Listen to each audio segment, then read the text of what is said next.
Hello friends, welcome to malathi சமையல். இன்னைக்கு நம்ம கிச்சனில் பச்சை பயிரும் உளுத்தம் பருப்பும் வச்சு ஒரு சூப்பரான ஸ்நாக்ஸ் ரெசிபி பார்க்கலாங்க. ரொம்பவே டேஸ்டியாக இருக்கும். மார்னிங் பிரேக்ஃபாஸ்ட்டாகவும் எடுத்துக்கலாம். அதுக்கு வந்து பச்சை பயிர் வந்து நான் இன்றைக்கி ஒரு 8 மணி நேரம் ஊற வச்சுருக்கேன். இப்போ ஈவினிங் செய்கிற மாதிரி இருந்ததுன்னா காலையில் ஊற வச்சுக்கோங்க. காலையில் செய்கிற மாதிரி இருந்தால் நைட்டு ஊற வச்சுக்கோங்க. ஒரு 7லேருந்து 8 மணி நேரம் நல்லா ஊற வச்சுருங்க. ஊற வச்சுட்டு தண்ணியெல்லாம் வடித்து வச்சுருக்கேன். இப்போ ஒரு கப் பச்சை பயிர் எடுத்திங்கன்னா 1/4 கப் அளவுக்கு உளுத்தம் பருப்பு எடுத்திருக்கேன். வெள்ளை உளுந்து எடுத்திருக்கேன். நீங்கள் கருப்பு உளுந்து கூட யூஸ் பண்ணிக்கலாம். உளுந்து வந்து ஒரு 2 மணி நேரம் ஊற வச்சா போதும். ரொம்ப நேரம் ஊற வைக்க வேண்டாம். நல்லா ஊறி இருக்கணும். இப்போ இது தனித்தனியாக அரைச்சிட்டு வந்துடலாம். உளுத்தம் பருப்பை மிக்ஸி ஜாருக்கு மாற்றி வச்சுருக்கேன். இதோடவே ஒரு 3 ஏலக்காய் சேர்த்துக்கலாம். நல்லா வாசனைக்காக 3 ஏலக்காய் சேர்த்துடலாம். ஏலக்காய் பிடிக்கலைன்னா நீங்கள் ஸ்கிப் பண்ணிக்கோங்க. இப்போ தண்ணி வந்து கொஞ்சமாக ஊற்றி நல்லா மையம் அரைச்சிட்டு வந்துடலாம். எந்த அளவுக்கு மையம் அரைக்க முடியுமோ அந்த அளவுக்கு அரைச்சிடலாம். தண்ணி வந்து அதிகமாக சேர்க்க வேண்டாம். நல்லா கெட்டியாக அரைச்சிட்டு வந்துடலாம். இந்த அளவுக்கு நல்லா மைய அரைச்சாச்சு. தண்ணி வந்து அதிகமாக சேர்க்காம இந்த மாதிரி கெட்டி அரைச்சிக்கோங்க. இப்போ இது ஒரு மிக்சிங் பவுலுக்கு மாற்றி வச்சிடலாம். இப்போ அதே மிக்சி ஜாரில் நம்ம எடுத்து வச்சிருக்க பச்சை பயிரும் சேர்த்துருக்கேன். இதுக்கு கொஞ்சமாக தண்ணி ஊற்றி கொஞ்சம் குறைப்பாக அரைச்சிக்கலாம். ரொம்ப மைய அரைக்க வேண்டாம். இந்த அளவுக்கு நல்லா ரொம்ப மையம் இல்லாமல் இந்த அளவுக்கு அரைச்சிக்கிட்டா போதும். உளுத்தம்பருப்பும் பச்சை பயிரும் தனித்தனியாக அரைச்சிக்கோங்க. இது ஒரு மிக்சிங் பவுலுக்கு மாற்றி வச்சுக்கலாம். அரைச்சி வச்ச உளுந்தோடு இதையும் சேர்த்துருவோம். 1 கப் வெல்லம் எடுத்திருக்கேன். இதில் சேர்த்துடலாம். எந்த கப்பில் பச்சை பயிர் எடுத்தோமோ அதே கப்பில் 1 கப் வெல்லம். இனிப்பு சரியாக இருக்கும். ஒரு 1/4 கப் தண்ணி ஊற்றி வெல்லத்தை கரைச்சிக்கலாம்.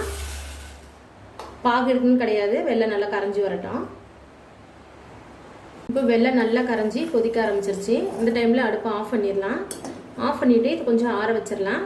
நீங்கள் சுத்தமான வெல்லம்னா டேரெக்டாக நீங்கள் பச்சை பயிரில் சேர்த்துடலாம். இப்போ இது ஆறட்டும். இப்போ வெள்ளைப்பாக ஆறுனது இதில் சேர்த்துடலாம். அதுக்காக தான் அரைக்கும் போது வந்து கொஞ்சமாக தண்ணி சேர்த்து அரைச்சிக்கோங்க. என்ன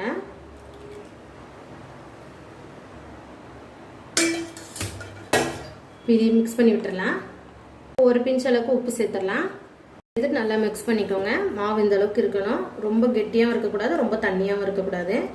மாவு சரியாக இருக்குது. நம்ம வந்து ஊற வைக்கணும்னு கிடையாது. நம்ம டேரெக்டாக பனியார குழியில் ஊற்றிக்கலாம். சப்போஸ் உங்ககிட்ட பனியார குழி இல்லைன்னா தோசைக்கல்லில் சின்ன சின்ன தோசையாக உங்கள் குட்டீஸ்க்கு கொடுத்து பாருங்கள். ரொம்ப விரும்பி சாப்பிடுவாங்க. நம்ம உளுத்தம் பருப்பு போட்டிருக்கிறதுனால நம்ம எந்த ஒரு பேக்கிங் சோடா சேர்க்க வேண்டாம். நல்லா சாஃப்டாக இருக்கும். பனியார குழியில் தேவையான அளவுக்கு எண்ணெய் ஊற்றி வச்சுருக்கேன். நல்லா சூடாக இருக்குது.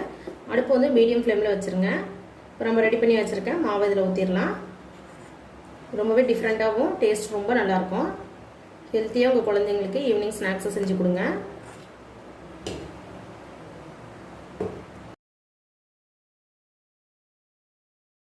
மீடியம் ஃப்ளேமில் 1 நிமிஷம் வேக வச்சு எடுத்துக்கலாம். 1 நிமிஷம் போல் ஆயிருக்கு பாருங்கள். ஒரு பக்கம் நல்லா வெந்து வந்திருக்கு. திருப்பி போட்டுடலாம். இந்த பக்கமும் அதே போல் வேகட்டும். இந்த பக்கமும் வெந்திருக்கோம். எடுத்துடலாம். இப்போ 2 பக்கமும் நல்லா செவந்து வந்திருக்கு. வெளியே எடுத்து வச்சிடலாம். இப்போ இருக்கிற மாவில் இது போல் ஊற்றி எடுத்துடலாம். சப்போஸ் உங்ககிட்ட பனியார குழி இல்லைன்னா இது போல் தோசை தவா எடுத்துக்கோங்க. தவாவில் சின்ன சின்ன பேன் கேக் மாதிரி ஊற்றிக்கோங்க.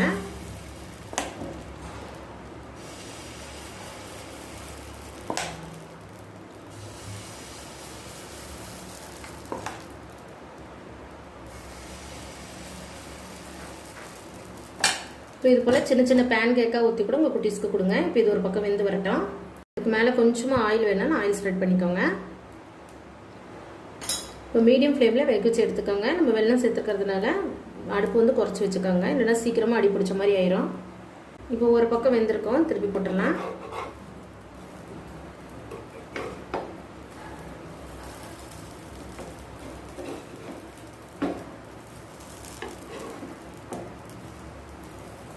இந்த பக்கமும் வேகட்டும்.